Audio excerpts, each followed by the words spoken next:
JTP4, right, Joe? When we get online, that'll be the name. Uh, First, I gotta get this mask off. I'm gonna be looking forward to not having to wear the mask all the time. But I think masks are with us anytime going forward. We're in crowds. Probably going to be worth having a mask. But they tell us the pandemic is winding down. This Omicron is not killing nearly as many people per infection, but it's basically spreading this immunity around. After you get it, you're more immune. So there's positives on everything, I guess. Well, anyway, what I wanted to do is show people who we are and what we're doing. And I say we, it's Jack's Tea Party. My name is John S. Porter, also known as Jack, of the famous Jack's Tea Party, JTP. And I'm going to show you where to find a lot of this community media stuff, because this video is probably going to be on YouTube, and but for local people in Northwest Michigan, it's kind of important. This is the Traverse Area Community website, and it's located at tacm.tv. And I just clicked on the About, and it's kind of important. These are partner jurisdictions, and you can see that even though this covers a large area of Northwest Michigan here, this is a charter cable viewing area. This is the area that is covered by Traverse Area Community Media. And the jurisdictions that are actually founding jurisdictions that paid into this that are paying into it is East Bay Township, Garfield Township, Elmwood, and Traverse City. So years ago, we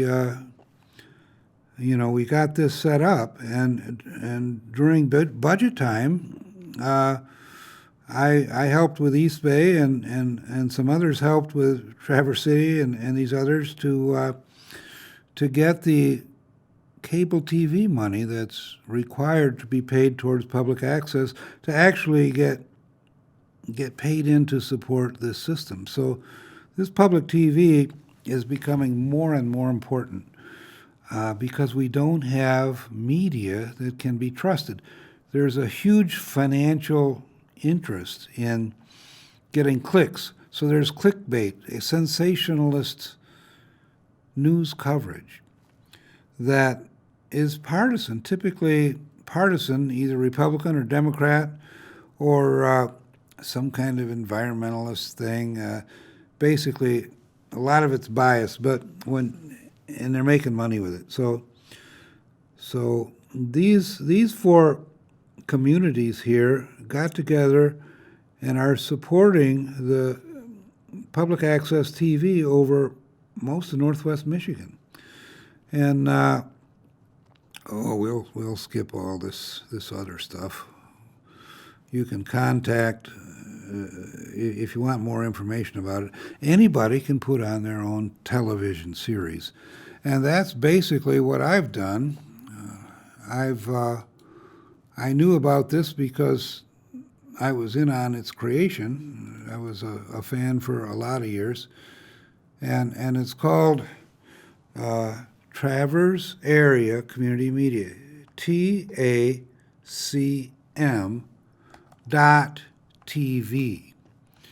and this is I hope it's coming up. Yeah, there we are. And then if you want to find videos that are of interest to you, you can go to this community TV and go down to series shows. And basically, anybody in the viewing area, well, in the four communities, it's free to come down here and use the studio and make your videos. There's rules, but they're not too restrictive. They're pretty easy to get along with. I moved out of East Bay Township, so I've got to pay. I got to pay money to be a member of this and make use of the facility, but I'm happy to do it because it's worth supporting, and I think everybody should be supporting this. But you can see the organizations: farms, food and health, is a climate update.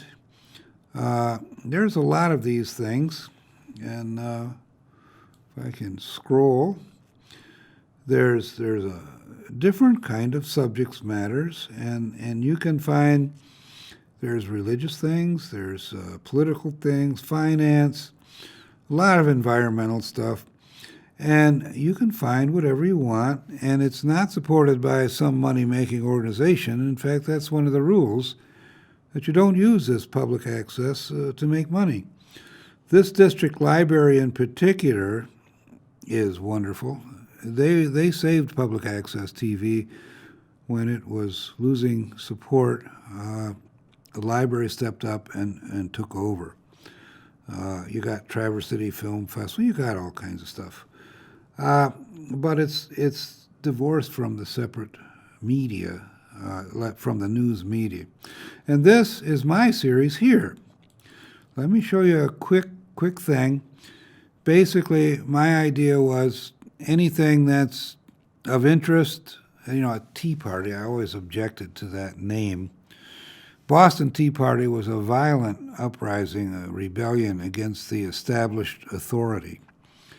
And that happened in Boston. Before that, tea parties were known for people sitting around drinking tea in the middle of the afternoon and talking about things that are of interest. And then we had a new pop-up. It was actually funded by some billionaires, but it was supposed to be an indigenous, spontaneous uprising against the status quo, and it was kind of an anti-tax tea party. Instead of throwing tea in the water, they threw sand in the gears of the of the government finance system, because it was very anti-tax.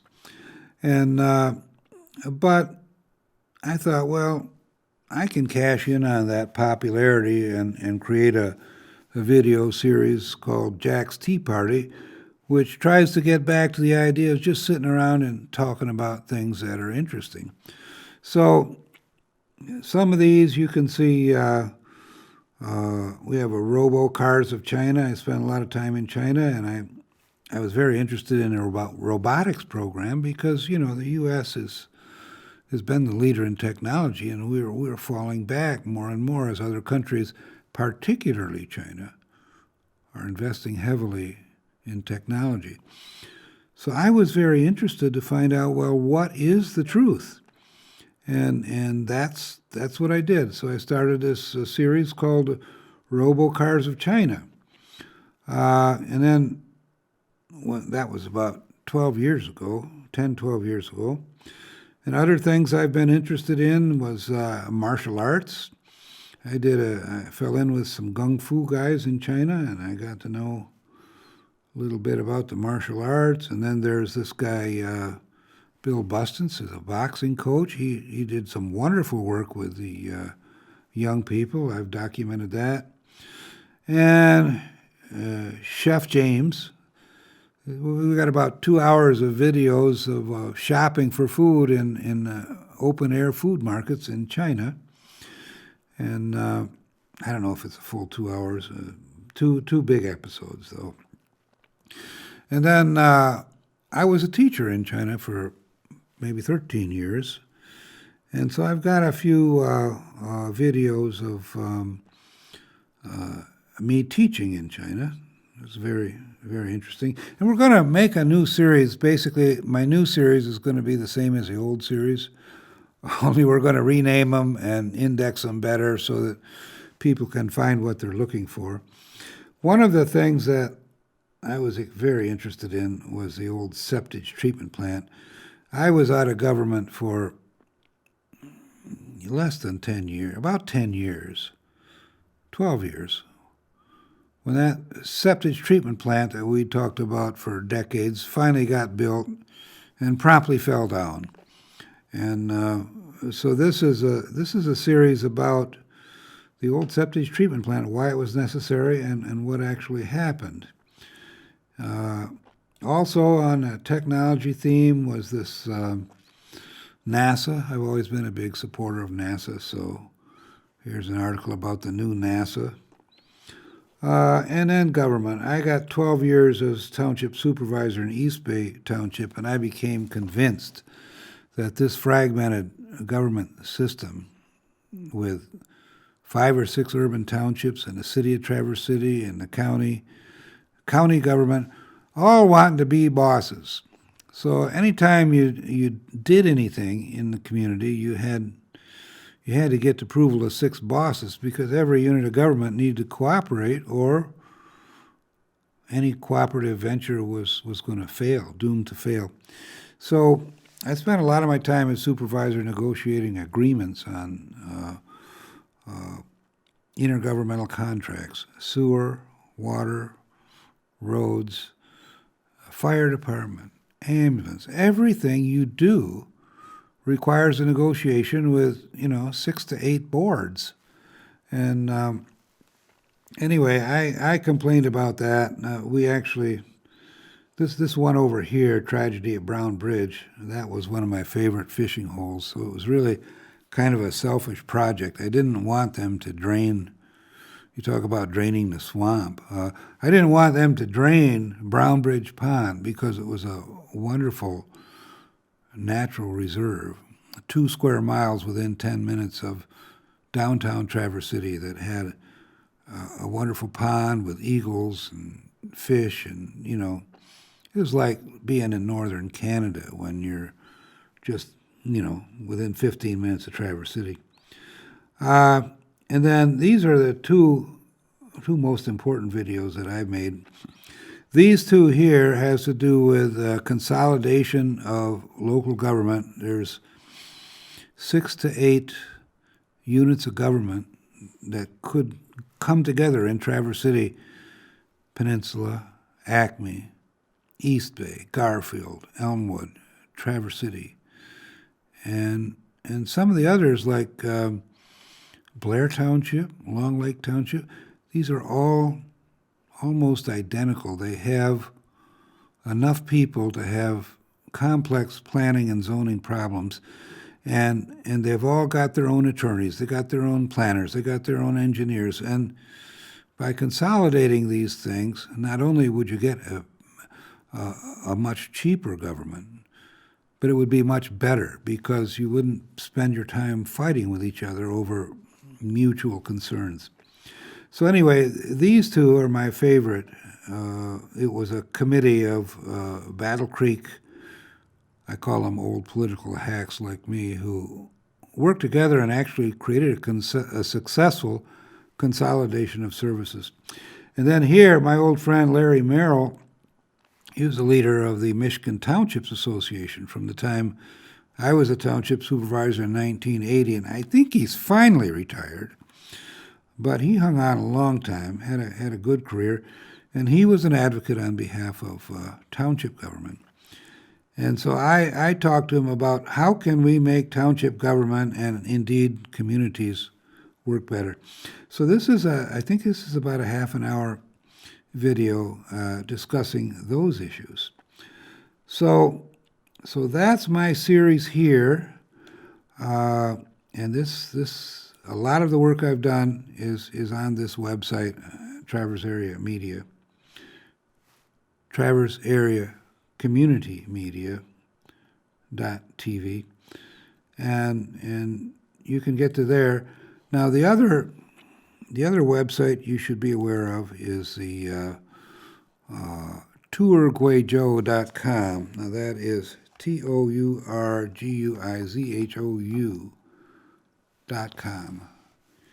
And the 13 years I spent in China, a good share of that was documented on a website called TourGuizhou.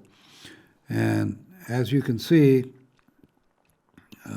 this website has the current stuff. The most current is at the top of the website, and it goes down. If you look here, the last post, I guess, was in September of 21. But it goes back to all the way back to October of 2012. I've got topics of the month or of the year. And if you want to know something about what went on in China and what is going on in China, you don't have to watch the news. You can come to my website and you can find a lot of stuff right here on the website. And there's no profit motive here. I just knew it was a unique experience, and I wanted to share it so that people could have independent information. You don't have to worry about these talking heads on TV or whatever. So anyway, there's a lot of these subjects that have to do with China and the U.S. Documented here on this website. And actually, I guess I do have more recent things. I did document the business of 4 horsewomen of the apocalypse. And this is kind of a trick because there was 4 women that are on the national TV and public TV. Well, whatever that's called, PBS News. And there's a culture shock. If people ask me about television shows and music in the U.S., and I don't know any of that stuff in the past 10 years because I was out of the country most of the time. But I did stay on top of PBS, and I like that news source. It's not nearly as partisan as so many of the other news sources. It's kind of a lefty organization, but they try to be objective. Anyway, these 4 women were covering the January 6th, what do we call it? We used to call Tiananmen Square a massacre. Tiananmen Square massacre, but China objected to that terminology, and I guess you'd call it an incident or a demonstration. And in here on the January 6th, we've been calling it an insurrection. Everybody calls it an insurrection, at least if you're a lefty organization. You're going to use that terminology, insurrection. But, in my mind, if we had an insurrection, wouldn't somebody be charged with wouldn't that be a crime if there was an insurrection? You'd think somebody would be charged with insurrection, but nobody has. And anyway, that's another subject. I'll get into that in a little bit. But right here, we have these ladies that gave us a live view of what happened during that insurrection.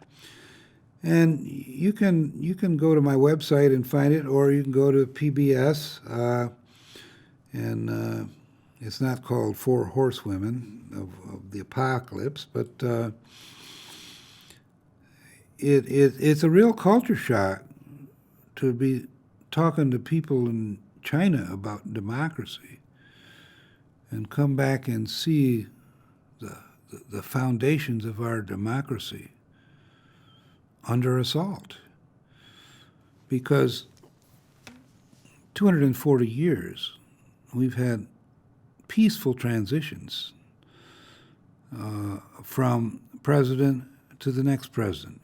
And sure, we had a civil war in 1860, but even in 1864, during the war, we had a presidential election, and it was a peaceful transition to Abraham Lincoln's second term.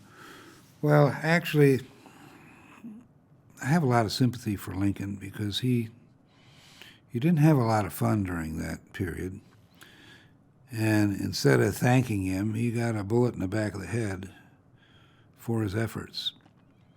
And politicians still aren't very popular.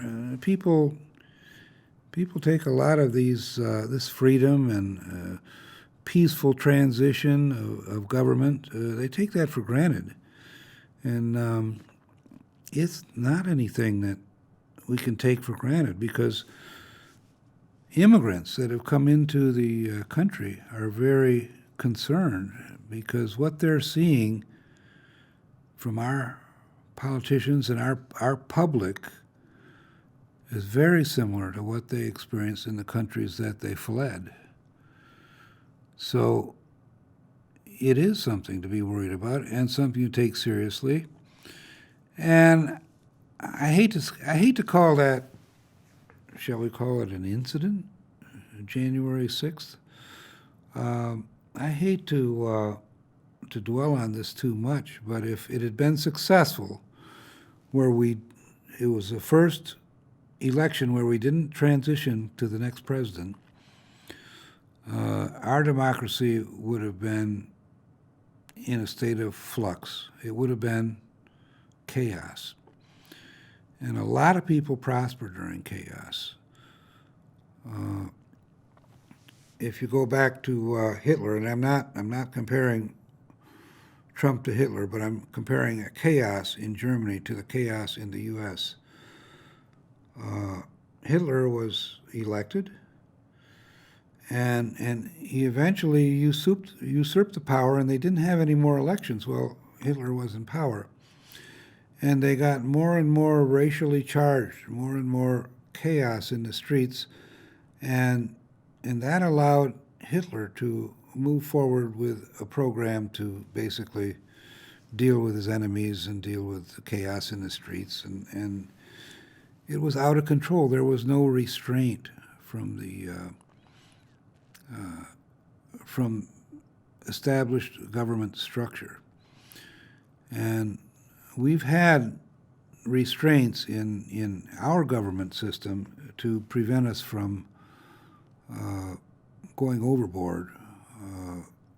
We've had a Congress, we've had the Supreme Court, in addition to presidential branch, and then we've got what they call the deep state or the swamp, which is another check on government. You know, you go back to when Hillary was running for president, the FBI had events that came out just before the election with her emails, and boy, was that election tampering? Well, very well could have been. She won anyway, but back then candidate Trump said that if he lost, it would be because the election was rigged. And a lot of people, even back in 2016, were thinking, oh, this is rigged. We saw the Democrats have some big problems in Iowa and in Nevada. That gave the impression that there's somebody pulling the strings. I even saw in California, there was a headline about Clinton has cinched the presidency. And that was right in the middle of the primaries. They were having a primary election in California, and it basically gave a headline that told people, you don't have to worry about voting, Hillary's already got it. And that was a form of tampering. So, yeah, there's tampering's been going on for 240 years.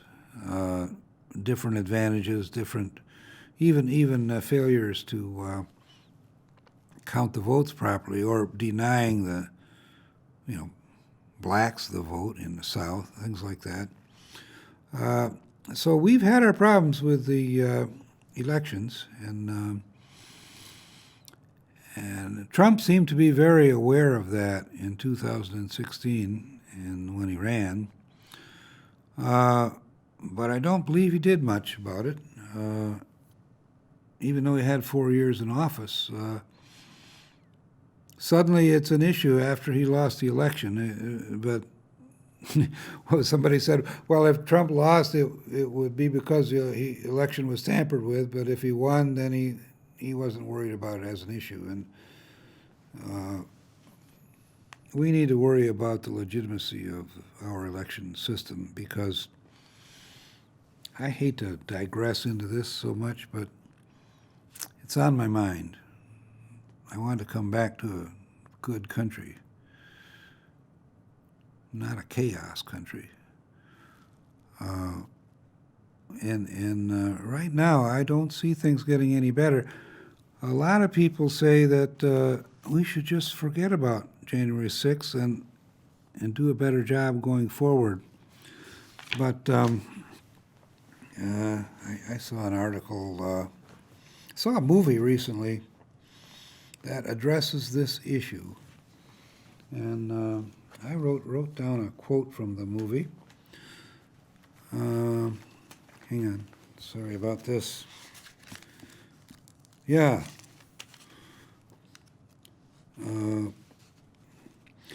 The movie was called Nuremberg, and Alec Baldwin and Christopher Plummer starred as prosecutors of the Nuremberg people who were war criminals. And everybody knew they were war criminals, but they claimed they were soldiers and were just following orders, and it was a chain of command, and they had to do what they did, and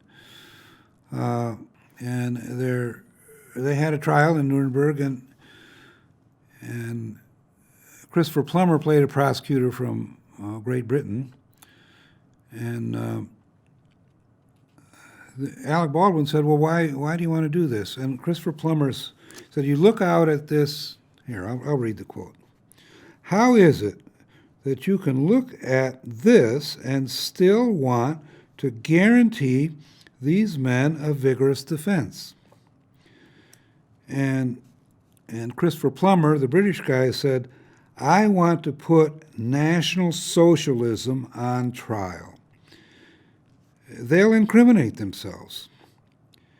Besides, I don't ever want this to happen again.